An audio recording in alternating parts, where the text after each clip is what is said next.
Seuls les fous et les génies peuvent répondre à ces trois questions. La façon dont une personne répond aux questions les plus simples peut révéler beaucoup de choses à leur sujet et ce qui se passe dans leur tête.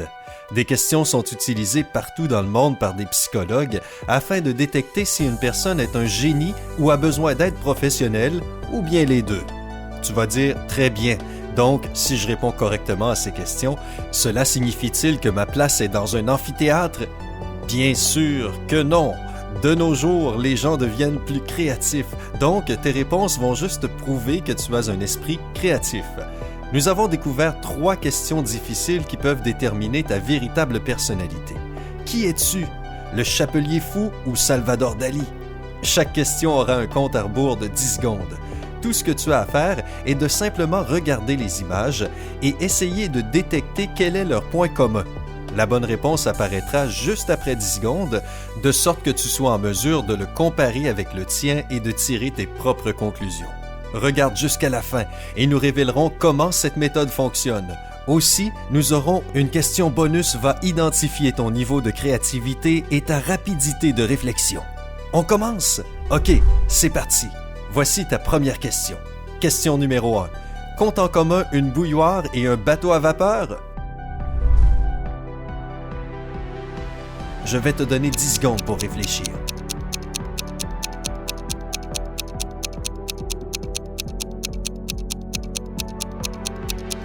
Alors, es-tu prêt pour la bonne réponse? C'est la vapeur.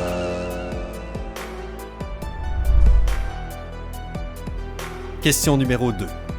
Compte en commun une voiture de course et une tornade?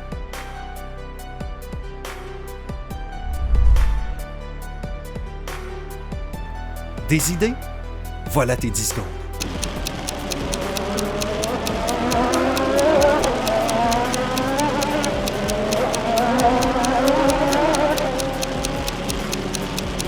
Alors, voici la bonne réponse. Elle se déplace en cercle.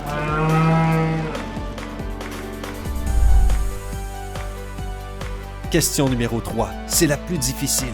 Compte en commun une chaussure et un crayon?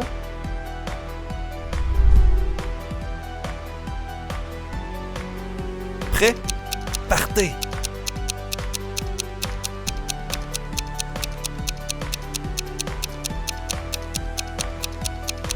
Tu connais la réponse? Ils laissent tous les deux une trace de leur présence. Combien de bonnes réponses as-tu obtenues? Si aucune, il n'y a pas besoin de s'inquiéter. Ton état d'esprit est complètement sain. Mais si tes réponses se sont avérées à être tout à fait simples, alors tu peux voir une inclination vers des problèmes psychologiques et il serait peut-être judicieux de demander l'avis de professionnels pour s'assurer que tout va bien.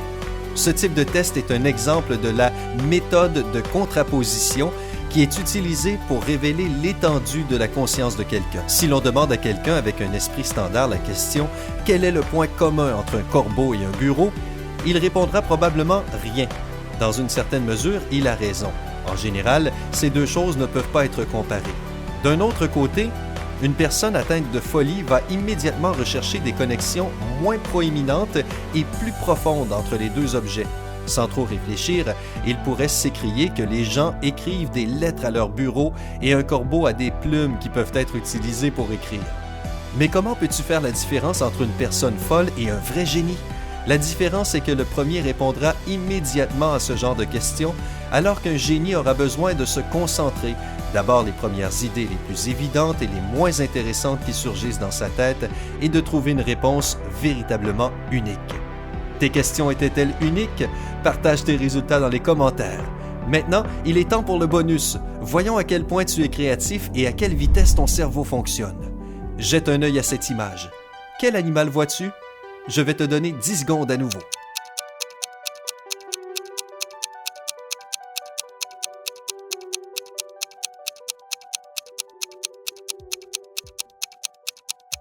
Alors voici, la plupart des gens voient d'abord le canard. Cependant, ils changent ensuite pour le lapin, ce qui est aussi une bonne réponse.